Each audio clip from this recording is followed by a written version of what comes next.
So I saw this one back in November, and I thought to myself, what a wonderful show, with a terrible title. Oh my god, hey, welcome back to my theatre-themed YouTube channel, or hello to you if you're listening on podcast platforms. My name is Mickey Joe, and I am obsessed with all things theatre.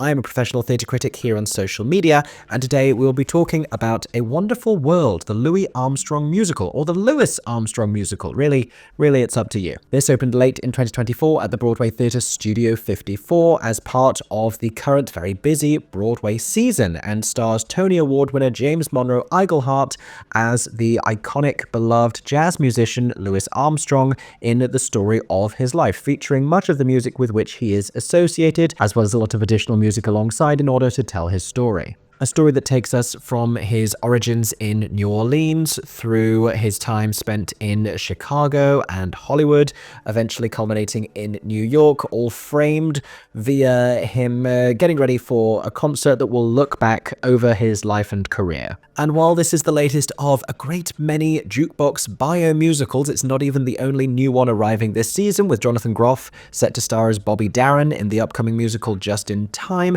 This one does a handful of things a little differently which make it notable, and that's what we're going to be talking about today, because I was surprised by how much I enjoyed this on Broadway. We will also be talking about things like the staging, the design, and the standout performances, and if you enjoy today's review, make sure to subscribe or follow me wherever you are seeing my face or hearing my voice for many more reviews of Broadway and West End shows coming very soon, as well as within the next few months, much punditry about the upcoming Tony Awards, at which A Wonderful World, like many other new shows this season, of course, is aspiring to be a significant player. For now, though, let us talk about this show, and if you have caught this one already on Broadway, let us all know what you thought in the comments section down below. Here is what I thought.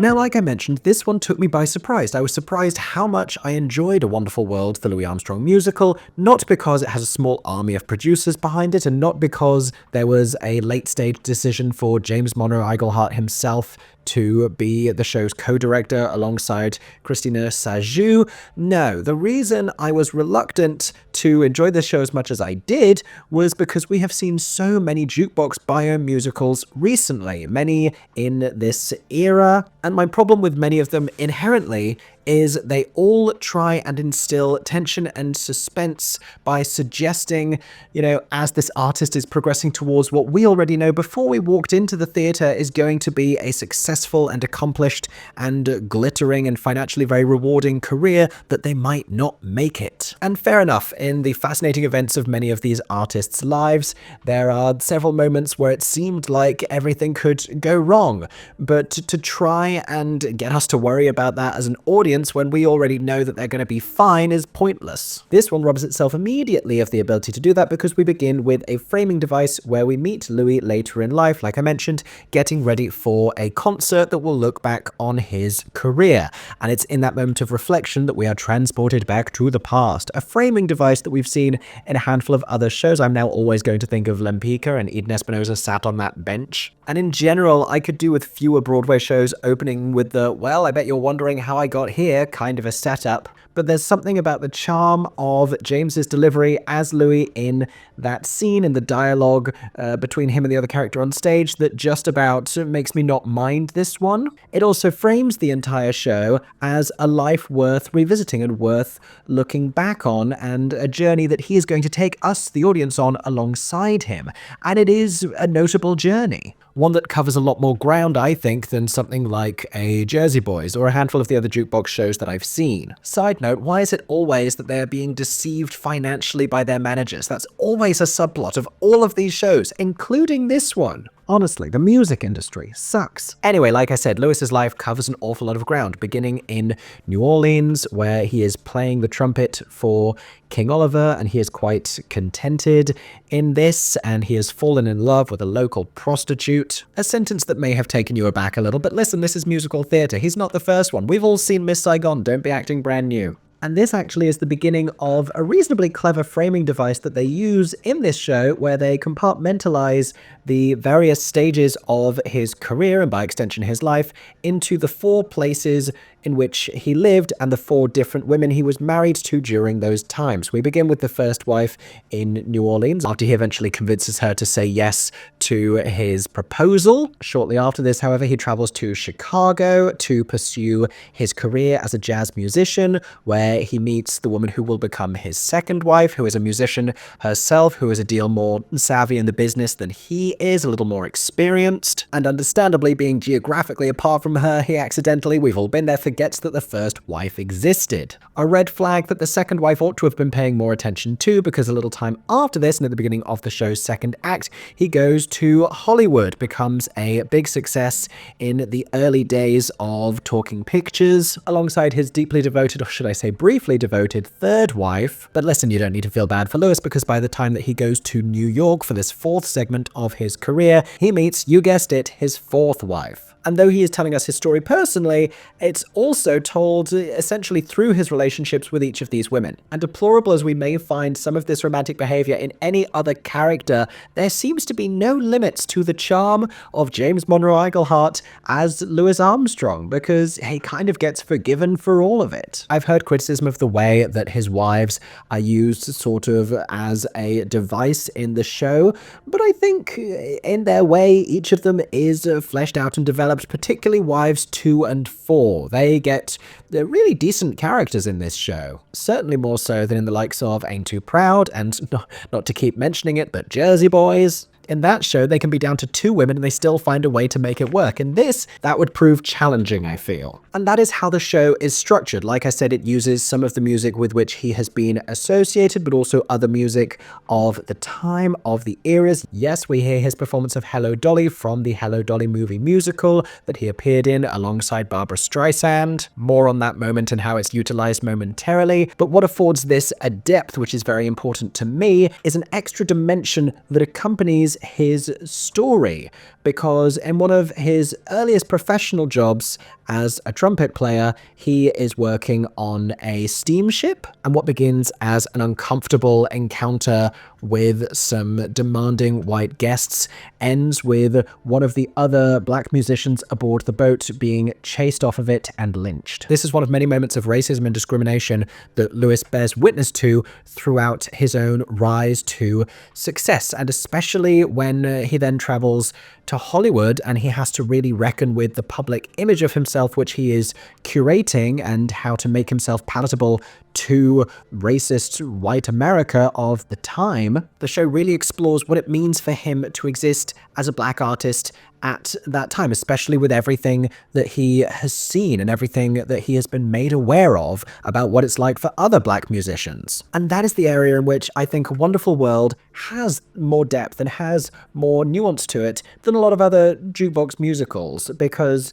you know, here was this incredibly important figure who, as a jazz musician, literally played alongside all of these other musicians throughout his career, and to not acknowledge everything happening alongside, to not acknowledge his role within that community, would be foolish, I feel. And while you could absolutely make a very commercially viable show that said, like, how did Louis Armstrong get to where he is, and isn't he charming, to make a show that says all of that, as well as here's a little more information about all of the women in his life, and here is everything that he had to deal with and the conflict that he felt about it. We go to some moments of real weight and darkness as he refuses not to make some kind of a statement about the nature of racism in the country towards the end and at the height of his success, really.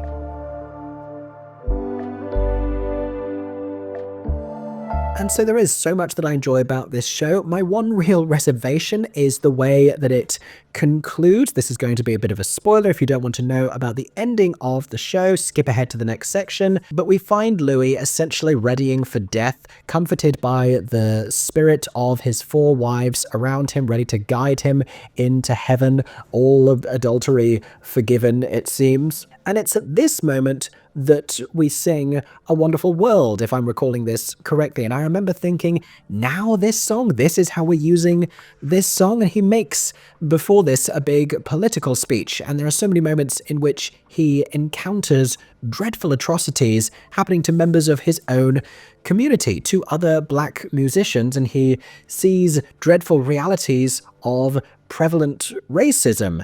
And there are so many opportunities where the song A Wonderful World would be strikingly poignant in its irony, but where it isn't really forced to contend with all of that. It's just presented in a way that's a little more honest, and it's a happy and charming ending to the show.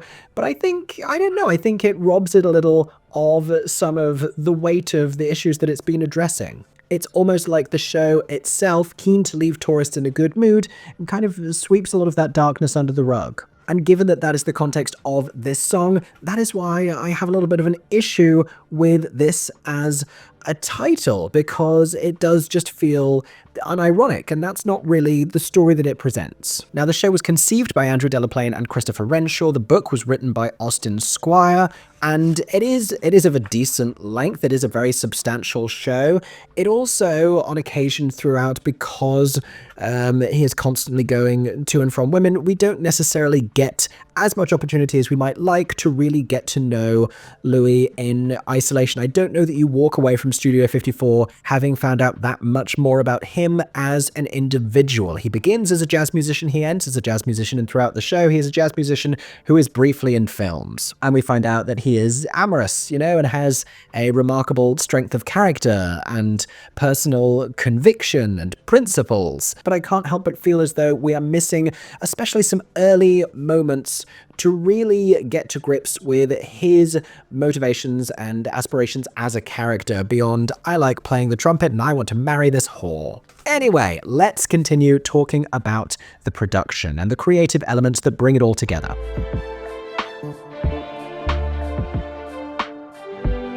Now, the show has been principally directed by Christopher Renshaw, with Christina Sajou and James Monroe Iglehart listed as co-directors, and Ricky Tripp credited with choreography and musical staging, and DeWitt Fleming Jr. responsible for additional tap choreography, which he performs himself. Listen, sometimes it takes a village. And I love a Broadway musical that is a Broadway musical, and the sets and the dance numbers and all of the magic of this I find really enchanting. I love Studio 54 as a venue to begin with, but you walk in through this gorgeous mirrored entranceway, these beautiful chandeliers above you, and I don't know if they're doing this at every performance or if this was just the press preview that I was at, but there is a marching band playing instruments walking around the back of the orchestra section, transporting you immediately to New Orleans. You hear that sound. And as we go through the show, no matter where it's taking place, they do this really remarkable thing, which is so appropriate to the character of Louis Armstrong, is they find a way to put joy on the stage and radiate joy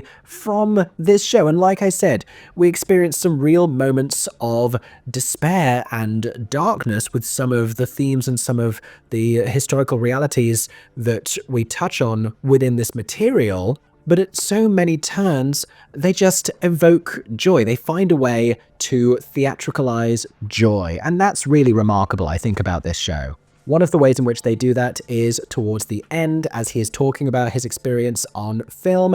He recalls his role in Hello Dolly, where, contrary to the way that it's performed in the stage version, he sang the titular song Hello Dolly as a solo alongside Barbra Streisand. And so in the stage version, he sings it as a solo, but because we're on Broadway and because, enough people know it, it becomes a sing-along moment. And so we're at A Wonderful World, this jukebox musical about Louis Armstrong, and we are all, as an audience, singing Hello Dolly. What is that if not joyous? You can't even sing Hello Dolly at Hello Dolly. I mean, you can, but you probably shouldn't. You may be asked to leave. Here, it's encouraged. And there are plenty of other songs that you won't be able to sing along to, even if you wanted to, because your jaw will be on the floor, because the level of choreography and the execution of it and the electricity of the staging, it is high-octane Broadway brilliance. Numbers like I Double Dare You in the second act, performed by his fourth wife,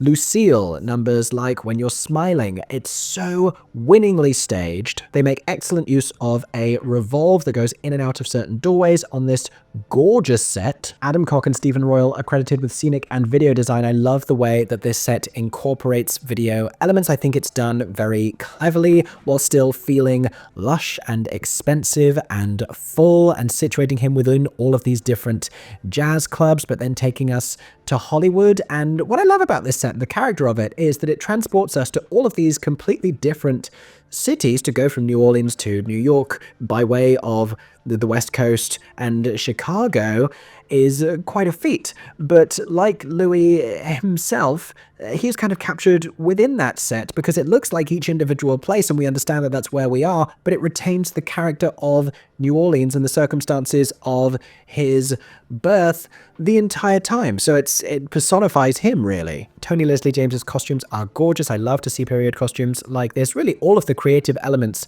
on this show are to be celebrated. It is so creatively rich, and it's a treat to be able to bask in these historic jazz eras and to be able to feel immersed in that world. It offers you, I think, the same nostalgia as watching music documentaries, except the whole thing is vivid and live and in glorious Technicolor. Of course, we have to talk about the musical team. Now, Darrell Walters is credited with music supervision, vocal and incidental music arrangements, and additional orchestrations, with Branford Marsalis responsible for orchestrations and arrangements. There is also Darrell G. Ivey, music director, dance music arranger Zane Mark, music coordinator David Lai, and all of it would be pointless if it weren't for Kai Harada's sound design, and it sounds great. The music is fantastic. There is a lot of music in the show, and I like the idea of a jukebox musical that incorporates not only the artist's own best remembered songs, but also the music around them, because there is something always a little bit not only anachronistic, but kind of jarring when they sing in the early part of their life, or someone near to them sings a song that wouldn't be written and conceived until much later. And so the idea of using these different jazz standards makes it all feel a little bit more historically sound. That being said, I am not a jazz history scholar, so it could be completely inaccurate and I would not have any idea. I had a nice time. But it looks great, it sounds great, it's thrilling to watch, it's incredibly satisfying. A big part of that is also the fantastic performances. Let me tell you about this cast.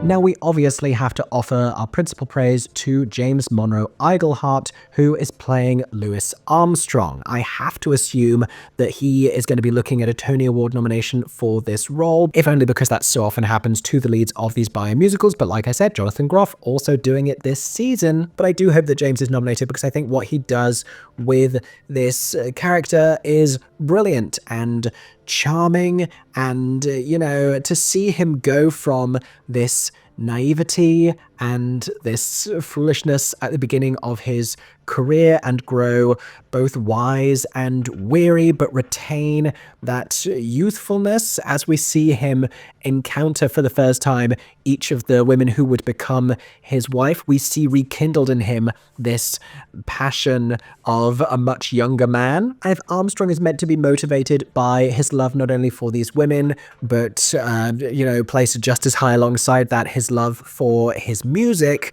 James puts that across effortlessly by exuding a love for what he is doing on stage. There is also the conversation to be had of the particular vocal affectation that he has to do in order to impersonate Louis Armstrong's iconic voice. Now, we hear this right at the beginning, and then as we flash back to the past, it fades a little bit, but it very quickly comes back. I think it's almost as early as soon as he goes to Chicago, he says that he has a cold when he's asked about his voice. It's not something that happens gradually throughout the show. It's like he has it, then he doesn't have it, and then he has it again, which, it seemed like it was going to make it real easy for us to be able to tell the difference between younger and older Louis, but reasonably quickly that went away. And this is probably the only shortcoming that I could really put my finger on within his performance, is that we could get a little more clarity around his aging and a little more sense of the progression of this throughout his time on stage. It doesn't feel like quite as many years as it is. as it was, I should say. But the fact that he can manipulate his voice that way